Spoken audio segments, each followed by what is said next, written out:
We spend a lot of time learning, understanding ideas, concepts, frameworks.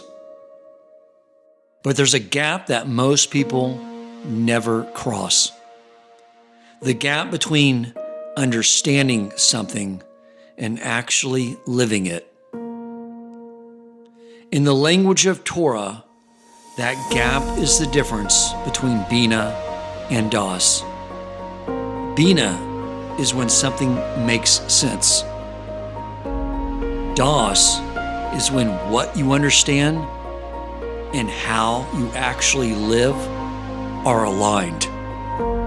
When what you know becomes the way you experience and respond to reality. This series is about closing that gap. Taking ideas that we understand intellectually and turning them into something real, something lived, something that shapes how we see everything that happens in our lives. We'll be working with Torah teachings that approach this with precision and structure. Not just what to believe, but how reality actually works and how to operate within it correctly.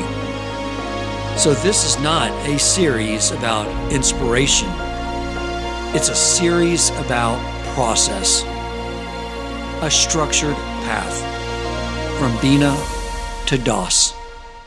Welcome back, my friends, to another episode of the Shema podcast, another installment in our series from Binah to Daas. Several episodes ago, in one titled Exposing the Illusion of the System, we explored an idea from Baal HaSulam that has really stayed with me. The idea that I don't control outcomes, but at the same time, I'm required to fully engage in effort. And this week I went back into an essay by the Baal HaSulam called Disclosing a Portion Covering Two. An essay where he explains why truth is often concealed and why even when we understand something clearly, it doesn't necessarily become part of how we experience reality. Because if you ever had the experience where something makes perfect sense, but doesn't actually change how you think, how you feel, how you respond, this essay explains why. So this is really getting to the heart and providing a detailed roadmap of this very idea that we are trying to tackle with this series ongoing from Binah to Daas. And I want to start today by being very honest about where I am with this idea we had discussed before and how it's actually flowing through this framework. So I've been living inside it all week, not just thinking about it, not just understanding it, living inside the tension of this paradox that we don't control any outcomes, yet we are required to engage fully in the system. And there are moments where it feels real, where I can focus on what's in front of me, take action, and feel grounded, even without knowing how things will turn out. And then there are other moments where my mind jumps ahead, the pressure builds, and it feels like everything depends on me again. And it feels like everything depends on me once again. So I've been oscillating between clarity and fear, between presence and projection, between what I know and what I experience. And what's been bothering me is this. I understand the idea, but I'm not yet fully living it. And that question, why that gap exists, led me to this essay. And what Baal HaSulam shows there is something very precise. He says, I reveal one portion and conceal two. And then he adds, a work is a rock, silence is two. Very esoteric sounding until you begin to unravel what he is getting at. Because at first it just sounds something that's poetic. But what he's actually saying is very unsettling. We assume that if something is true, we should say it, explain it, teach it, share it, do a podcast on it. But he's saying something very different. He's saying that sometimes saying something can actually distort it, and that not everything that is true should be revealed, not because it's hidden, but because it can't be received properly. And then he introduces a framework. He says that all wisdom passes through 3 gates before it can be revealed. The first gate is called the unnecessary. The second gate is called the impossible. And the third is only for one who fears Hashem. So I want to walk through these gates, not just as ideas, but through the lens of what I've been experiencing in real time, trying to internalize the previous lesson that we covered in the episode, Exposing the Illusion of the System. As I've been learning this, I started to realize something else. This isn't just a framework for understanding Torah, it's also a very precise map of how the yetzer hara operates, not by blocking truth, but by shaping how we receive it. So let's start with the first gate that he calls the unnecessary. Baal HaSulam says there are things that are completely true, but revealing them produces no benefit. And that's a very strong statement because we assume that truth is always beneficial. But he's using the word benefit very precisely. He doesn't mean something is interesting or inspiring. He means, does it actually change the person? Does it enter their life? Does it affect how they think, how they respond, how they act? If not, then in his language, it has no benefit. So he's not only teaching us how we go about conveying information, but he's obviously teaching us how we receive information. To receive information and have it only impact us as, wow, that was fascinating and so interesting, that has no benefit to us whatsoever. Because again, we're just getting to Binah, and the idea of Torah is to get it into Daas. The same goes when we're communicating to other people. If it just lands and will only stay in Binah, then he's saying it has no benefit, so don't say anything. That's why he says in the beginning, I reveal one portion and conceal 2. And he explains the line, a word is a rock, but silence is 2. And he's getting at the harm of delivering information that just remains in the other's Binah and of receiving the information. And we're talking about Torah ideas here that we just allow to reside in Binah and not flow through to Daas. He goes on to describe a type of person who hears an idea and responds internally with something like, so what? It took me a while to understand what he was getting at here. He doesn't mean that someone's saying out loud, so what? And it doesn't mean they reject the idea. That is key. I'm going to repeat that. It does not mean that someone's rejecting the idea. As we'll see, it's just the opposite. It's much more subtle. So what is not about what's being said. It's about what someone's system does with the idea, with the Torah idea they just heard. If the idea does not create tension, interrupt behavior, challenge how one sees things, then the system, someone's system, has it categorized as non-actionable. And that is the same as saying, so what? You see, the yetzer hara doesn't need you to reject truth. It only needs to make sure it feels like it costs too much. Let's explain what that means. This means you can understand something, agree with it, even be inspired by it, and still have it do absolutely nothing in your life. And this is where Baal HaSulam becomes very strong, because this state creates a very dangerous illusion. You feel like you're engaged with truth, but nothing is changing. So over time, something subtle happens. You become more knowledgeable, have greater understanding, greater Binah, and that allows you to become more articulate, more confident, but not more aligned. Alignment only comes through Daas. And this is the part that's uncomfortable to admit. A so what person can be learning regularly, thinking deeply, even teaching others, and still be in this exact state. As you can tell, as I read this essay, I was seeing myself.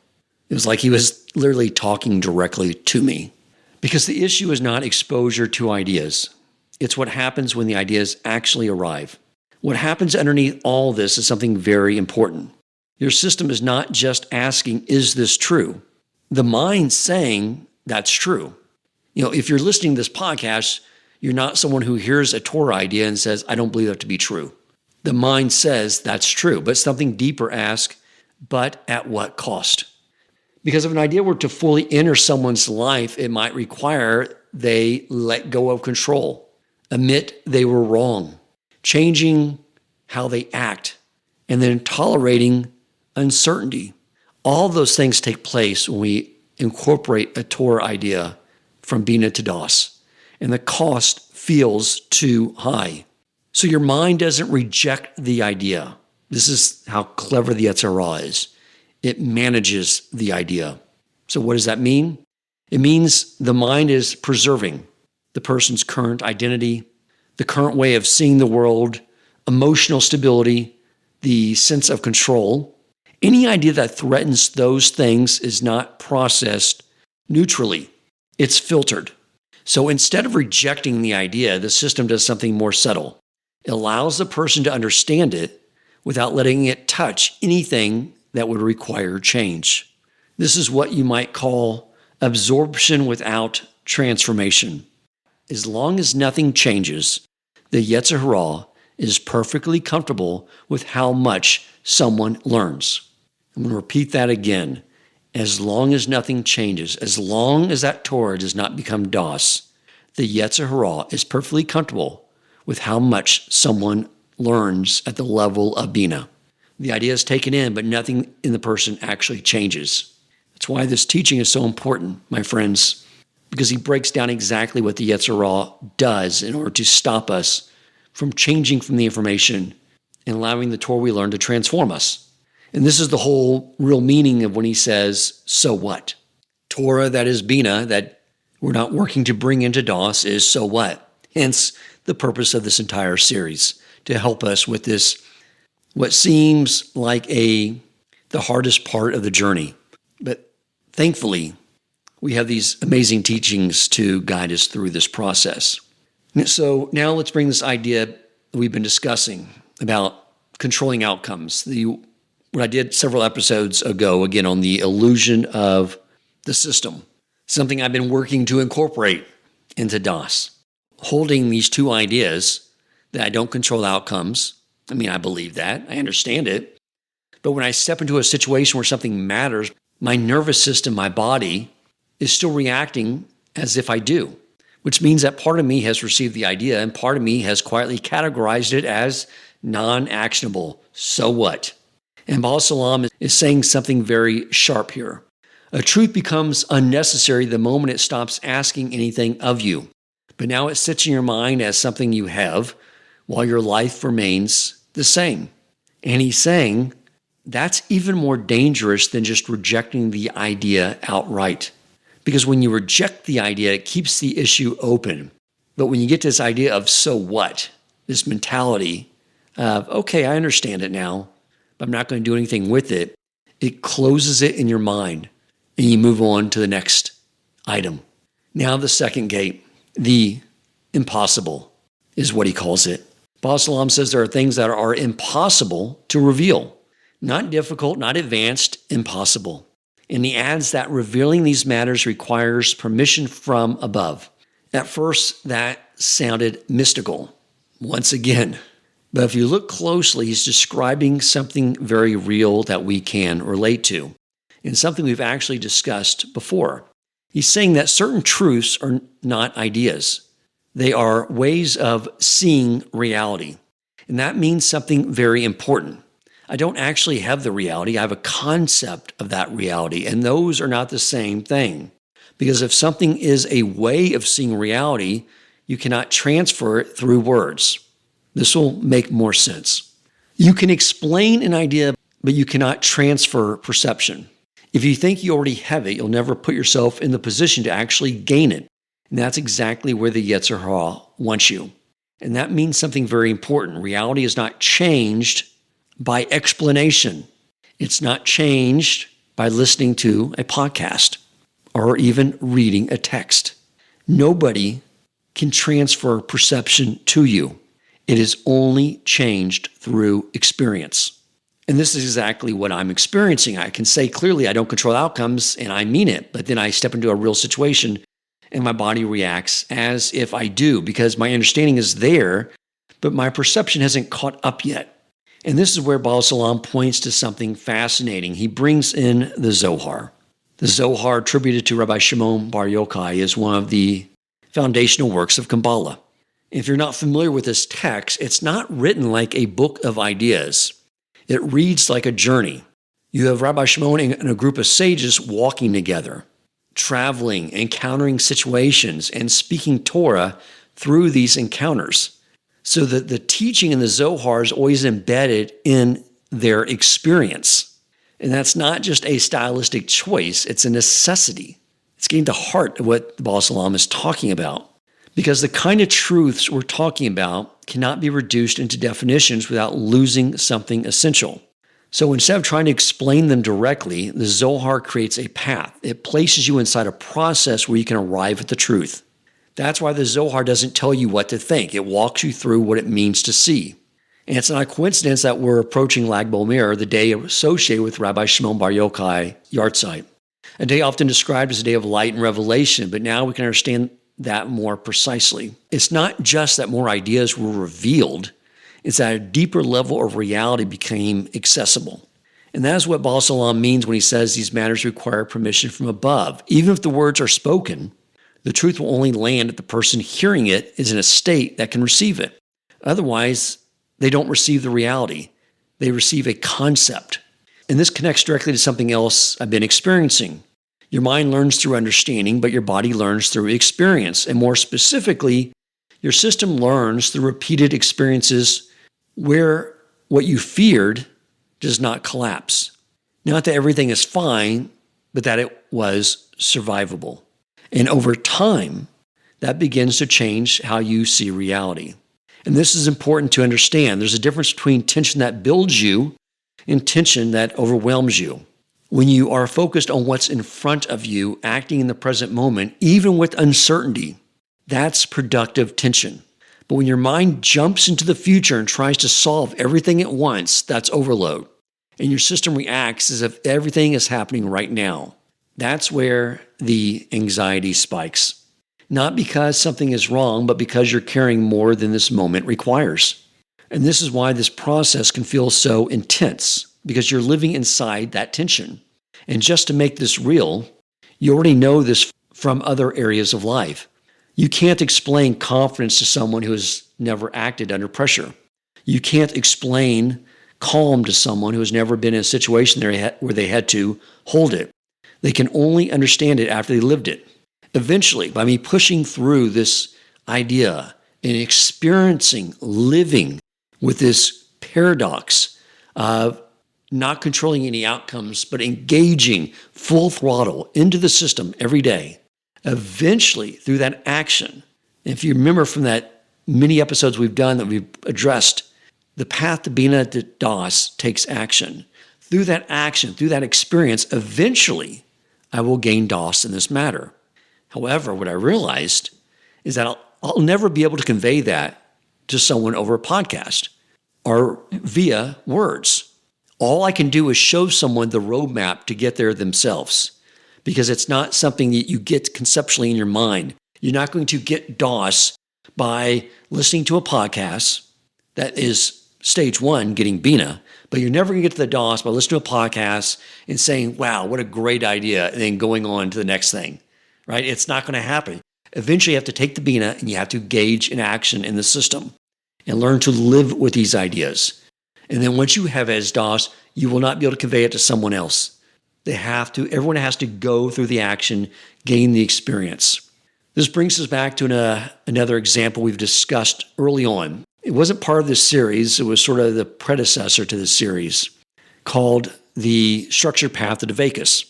And these ideas we'll be coming back to over and over again because they all tie back to the story of redemption in the Torah. So let's take this idea, this second gate, and bring it back to the story in the Torah we know so well. The Jewish people had already seen everything. A year of watching all the miracles, the power, They had clarity. They had understanding. They had Binah. But when they stood at the sea, they were afraid because their understanding had not yet become their perception. Moshe Rabbeinu could not explain to them Daas. So what happened? They had to move. Nachshon walked into the water, not because he felt no fear, but because he acted before his perception changed. And back to that previous episode on the structured path to Dvekus, we talked about what people do instead. Instead of taking the action, even when there's fear, they use their imagination, their intelligence, and they try to create certainty in the present.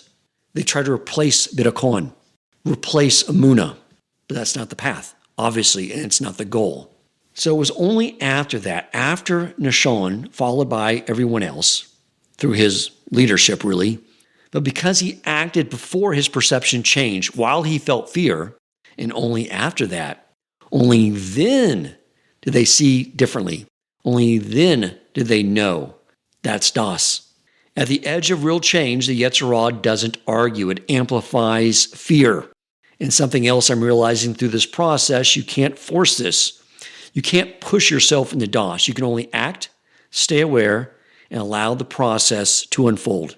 And instead of seeing the gap as failure, I'm starting to see it as a process. And this is important to say clearly. The gap is not a flaw. It's not that something is wrong with you. It's that you are seeing something most people don't even notice.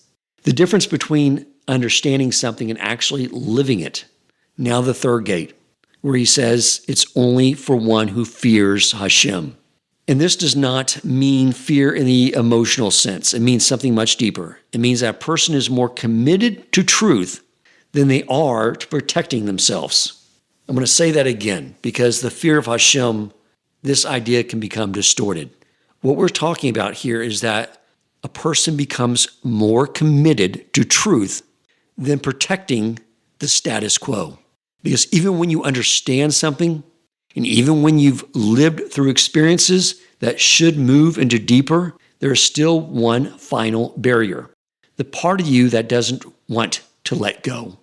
And so instead of rejecting the idea, you adjust it. Anyone listening to this episode, anyone listening to this podcast, is at a point to where the yetzer is not going to have any success with you telling you to ignore the truth. Okay, you're past that at this point. The next stage is it teaches you how to bend it. And the adjustment is very subtle. You don't throw away the idea. You keep it, but you reshape it just enough so that you don't have to fully change. Yes, I don't control the outcomes, but in this situation, I really need to make sure this works. That's gate 3. At the highest level, the yetzer isn't trying to stop you from learning. It's trying to stop you from becoming. Not ignorance, not confusion, but protecting yourself from the full implication of the truth. And here's something important. From Baal HaSulam's perspective, these 3 gates are not steps. They are conditions. But from our experience, it often feels like gate 3 comes first. Because without a commitment to truth, we won't step into the situations that lead to Daas. So there are 2 things happening at once, the structure of revelation and the experience of growth. And when you step back, you can see how all 3 gates are working together. Gate 1 protects you from ideas that won't change you. Gate 2 shows you that some things can't be learned through ideas at all. And gate 3 reveals the final barrier, that even when truth is clear, you still have to be willing to let it change you. So where does that leave me? It leaves me here. I understand the idea. I'm living through situations that challenge it. And I'm starting to see the parts of me that still resist it. And I don't yet fully have it, but I now understand something I didn't before. And that is when I do, as I said before, I know I won't be able to fully explain it to someone else. And that's not a limitation. That's the point. Because some truths are not learned by hearing them. They're learned by walking into them. There are things you can learn, and there are things you can only become. And Torah is not teaching us what to think. It's guiding us through the process of becoming. That's it for today. And if you're feeling that gap between what you understand and what you live, you're not behind. You're exactly where this process happens. Thank you for listening. And if you enjoyed the episode and found it meaningful, please take a moment to rate, review, and share the podcast.